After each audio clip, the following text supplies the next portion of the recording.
and consistently hit your revenue goals? The answer is yes. Yes, you do want to do that because that is key to growing your business. And Kat Stancik is with us today. She's the lead boss. She's going to help us understand organic lead generation and how you can really go from maybe not loving it so much to actually really loving it because it does have such a direct correlation to growing your business. So, Kat, excited to have you here. You're the lead boss. No better person to talk about lead generation than you.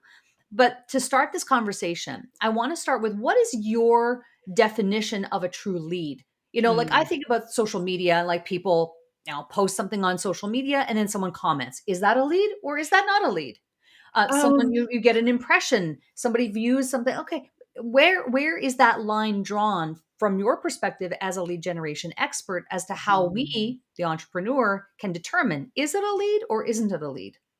I love that question. And it really has everything to do with context because every single situation might be validated as a lead. But what a lot of people think of when they come to lead is actually prospects. And just because it looks like a duck and walks like a duck doesn't necessarily mean that it is a duck.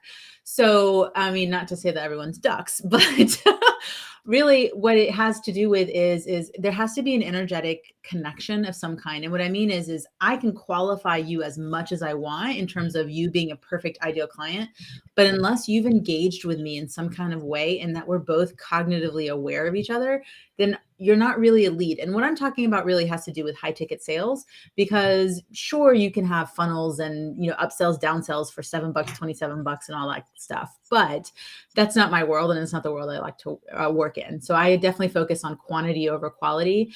And when it comes to high ticket sales, it really has to do with what's the context that we're creating, meaning what's the experience that someone has that helps them become a lead. And I self-identify as a potential lead for you. It's interesting because that's going to help me to better identify or categorize when people are true leads, even in my own business. Mm. Because I like that. I love this idea of energetic connection and how aware of you to that other person. So that's a great way of looking at it. So let's dig into your framework. And I know you want to share 3 steps to go from being overlooked online to being fully booked, which is what everybody wants, especially service-based business owners. So Mm. let's dive into the steps. Step 1 is what? Connect. So, Love it. a lot of the times, people just feel like they're connecting with people by hitting that, what usually is a blue button of connect, connect, connect, right? Whether you're on LinkedIn, Facebook, Instagram, TikTok, it doesn't matter what platform. A lot of people feel good when they've checked that box. And it's not about just creating movement, right? It's what are the activities that are going to create the momentum, because the millions come from the momentum, not just from movement. And what I mean is how are you creating that quality connection with someone? And a lot of it has to do with your opportunity to position yourself as an authority. Now, I see a lot of people making lots and lots of money, and they're still leveraging their positioning and their authority effectively. And so what they can do is, how are they enabling other people to connect with them, so that receive those connection requests, versus what often feels like someone leaving a lot of opportunity on the table because they're on themselves and trying to close the deal. We are getting just a little bit of lag here on your connection, just so you know, Kat. I did hear most of what you said, although your image froze from time to time, but I heard exactly what you said. So connecting on a true on a true level, not just kind of a surface-based, superficial kind of connection, right? Exactly. What is the second step? What is the second step? The second step is all about the conversation. So a lot of times people are really avoiding this very sticky place, which is, how do we go from talking about the weather to whether we should work together? That weather to weather turn of the conversation is where we often get triggered, and we often get hit over the head with that sleaze and sales, overwhelm of, I can't do this. I suck at sales. I'm not great at it. And then we don't do the thing that we should actually probably be leaning into. And one of the easiest ways to overcome this area is actually not by necessarily forcing the conversation, but understanding is, where are we creating an experience? So a lot of people don't think of conversation this way. So yes, there's content, absolutely important. It's how you have millions of conversations without ever actually talking to someone. But when it comes to high ticket sales, it's so a lot of my people come from the corporate background. And so I kind of compare it to this, which is we've all had that person come to our office, knock on our door. I need this. This person needs that. That person all day long, we're getting interrupted. And the problem is that most of us, if we're in the digital marketing space, that's what we're doing to other people online. We are interrupting them. We are bothering them during their day when they're just trying to do their thing, their business, or whatever it is. But what if that colleague or that friend or even that acquaintance came into your inbox or came to your door and said, "Hey, I've got tickets to the Pink concert. Want to come?" You'd more likely be, jumping out of your seat saying yes. So what are you doing as a business owner to provide that kind of experience to your leads, to your prospects, right? So what I mean is firework experiences. This is where people are looking up, they're seeing you as the authority and the expert, and you are creating so much value that they're stopping in the middle of their day, they're reorganizing their schedule to come to your experience, your event, and they're even bringing friends along because it's that valuable. Now, we all know that any kind of experience or event, it's going to probably have some kind of next level call to action, but it's that oohing and ahhing that we want to do without obviously giving away the farm that really enable people to create that energetic connection. They understand the value of who you are because you were able to mesmerize them with your brilliance. You had an opportunity to do that. So what are we doing? And these things where people most often get tripped up is they start leveraging a strategy like a firework event that isn't aligned to their strengths. So if you've seen those, here's the one strategy you can do and it'll solve all your problems and you'll be a multimillionaire in 24 hours, probably not the right thing because it's not aligned to your strengths. And it probably isn't aligned to how your ideal client likes to consume information and engage online. So when you know what you love to do and how they like to be, and you have a strategy that aligns both of them, those are the rungs to the ladder to success. And my And core, sorry. no, I was going to say, and is the reason why step number 2, this idea of an experience and leading to a conversation is so important, but doing it in the way that you've just described is because people are innately concerned about themselves. Like we want to know what's in it for us in this relationship that is at this stage of the process just budding. Right, exactly. So it's that ability. So people are often wanting two things. They want to shorten the sales cycle and they want to get to market faster, right? In terms of whatever concept they want implemented, getting done yesterday. And I think a lot of people hyper focus on themselves in terms of them delivering the value and them driving the conversation instead of creating an environment where things happen a little bit more naturally and where people feel called instead of pushed into that next action step. And people are really hyper focused on the pitch, which is why most of these strategies are strategies that you've heard of, but they're not working now because they've been perverted. They just focus on the pitch and driving that instead of really driving the experience and the value. And if you think about the last time you bought something that was high ticket, what was your experience and what was your thought process around that person? And then what was your thought process around what they did? Yeah, well, it definitely wasn't a high pitch, sales type of environment. That's for Oh, sure. you don't have 3 messages that's gonna convert people instantaneously over direct No, messages and be able to drive a plethora of leads your way, and so you can sit back no, on the beach and never work again? I mean, no, it doesn't work that way. no thanks, bro marketers, but that's what it is people are preying and, kind of Yeah. attacking people's insecurities and you leveraging them as a reason to buy, and they basically deliver as far as a sales call. Well, it's funny too because what you're describing here is the long game. Yeah.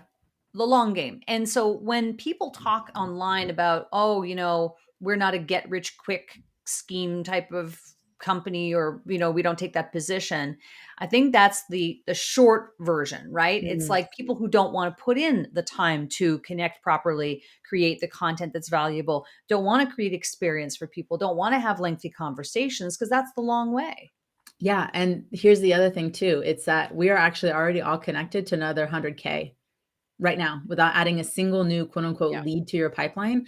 The Yeah. problem is especially when it comes to the conversation and especially when it comes to connecting, people aren't activating their current connections, meaning they're not going back, following up, having those. And it doesn't have to be hours and hours, right? It can be just checking in. But what we want to do is make sure that we're there when someone's ready to make a business decision. We're not forcing people to buy, but we stay relevant until that person is in a place in their business, because everybody gets to a place in their business where they want to make more money, where they want to create leverage, where they want to scale. But that time may not be today. It could be tomorrow, and it could be in 2 years. And so long as we're continuing to build the pipeline, those big paydays start happening more and more often because we're staying in touch. Yep. And I have a thought about that, but I want to ask you first what your step 3 is, because it might be the thing that's in my head. What's step Well, 3? the third one is about the close. So it's not a sales script, though I have one available and I share it and it's fantastic. But the sales script is really that very last piece. It's kind of like the cherry on top. You can't have a sundae if you haven't built the whole other aspects of the pieces of the sundae beforehand. If not, you just got a cherry in a bowl, and that's really not going to feed you. I might be hungry. So what we want to do instead is look at what is the process by which you lead someone and invite them to the sales call. A sales call is just a final validation that this is the right fit, but there's a process in between having someone interested and having someone saying that first yes, and then that final big yes, which is yes to working with you. So what are the micro commitments that we're collecting and gathering and enable people to engage with along the way? And a lot of times what it really comes down to is the fact that people sell the way they buy. Instead, we should sell the way that other people like to buy. And it's very hard to get out of your own way from that regards when you don't really understand what buyer behavior looks like. And most importantly, looking and understanding when buyers are ready. Not everyone is ready to buy. And do you understand what buying signals are? And do you understand what your ideal clients look like and act like and sound like when they're ready to buy? Right. It does, so I think, somewhat tie into the thought I had in my head, which is that you have to create proper systems to collect the information that you need in order to do the follow-up that leads you to the close. So you talked about micro commitments, and Mm-hmm. some of this entire process, you have to really strategically think about tracking conversations, making notes after you get off calls. What do you put in those notes? Oh, but if Having I a came and follow-up talked about system. that, no one would be engaged and interested. That's the medicine. That's what people need to do. It's not that sexy part that everybody loves to do. I know. But Absolutely. but Systems and speak to that, because processes. that's important to understand. Like, when we talk about lead generation, it's not just that big green button on your landing page. There's so much more that's going on in the background. Speak I to that. literally just had that conversation with someone today, and I looked at their sales page and I said, "We've got to rewrite this." And she looked at me and goes, "What?" And I go, "I can't read it. It's all over the place. It's not structured in a way." And literally, when I look off the page, I can see the words floating in my eyes because they're burning my retina. And told her that we're going to go right to a old fashioned sales page. It's going to be a PDF. And she started having convulsions. And I said, it's okay, because the sales page isn't the thing that's closing the deal. They're buying Yeah. from you. This is a way for them to get that just last bit of information. But the whole thing that we focused on instead of the conversation, in part of our conversation, was what's the mechanism where you're creating consistently and predictability in your business? That has everything to do with systems and processes. And when you're hitting those consistent and predictable revenue targets, you're going to want to talk about systems and processes, because they're going to become super sexy, because that's how you hand off the things that you don't want to do to someone else. It's how you set someone else up for success, so that you're not wasting your money just hiring a random salesperson who doesn't know how to convert. If you haven't had some level of mastery of this, you're not going to be able to have other people step into your shoes I without think that process. I think the framework that you've shared today, that these 3 steps to go from overlooked to fully booked, is especially true in the high ticket realm, right? Yeah. Is selling high ticket. You definitely need to be using these 3 steps, right? To connect, have conversations, and close. Is this the same framework that you would recommend for people who are selling lower ticket things? It happens, everything in sales happens this way, but it's a matter of looking at, so I'm not one of those one trick ponies of this is the only way to do it, but this is the framework. Meaning, so I think of it this way, which is connections are like appetizers, conversations like the entree, and closes like the dessert. So if you're gluten intolerant, then don't pick up all of the gluten options. Instead, what we do is we modify the process to fit to you and how you like to show up. So if you're low ticket, you're going to look at probably, eventually getting to a place where you're going to be doing ads or something along those lines. Everything I do right now is ads free, so it's not focused on that. But we're going to look at a quantity play over a quality play sometimes. And in high ticket sales, it's really the quality over the quantity until you can get to the quantity. Yeah. So you're going to look at where are you hanging out? How are you connecting with those people? What content are you putting out there? How can you have conversations through your content so that you're not stuck in your DMs all day long? And then what are the things that you're doing in terms of handling objections through the value that you're sharing still with the same processes and experiences? And what are those CTAs that get people moving to that next level? Yeah. So And it's I'm still the same showing, process. yeah. And I'm showing your Lead Boss Jumpstart here on the screen so that if anyone listening wants to connect with you, they can go to, let me just make sure I get this right. Can you say the URL again? Sure. It's fullybooked.ceo. Fullybooked.ceo is where you can type that in and you'll land on this page so that you can get the Lead Boss Jump Start, which is fantastic. One of the segments that we do on Cash In on Camera is stop marketing like it's 1999. And I'd love to know from you, Kat, what is a tip, a tool, tactic, or technique that's helping you market yourself for the year that we live in today?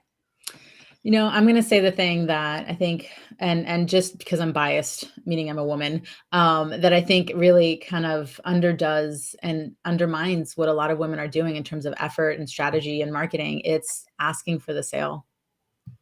I just ask for the thing that I want. I ask for the connection. I ask for the introduction. I ask if this person wants to be my client, and just being unabashed and going through the process, because collecting the no's, you're going to get to the yes. And so kind of not making that about me and releasing that and really looking at who are the people that I can be of highest service to so that they can increase their impact and ask.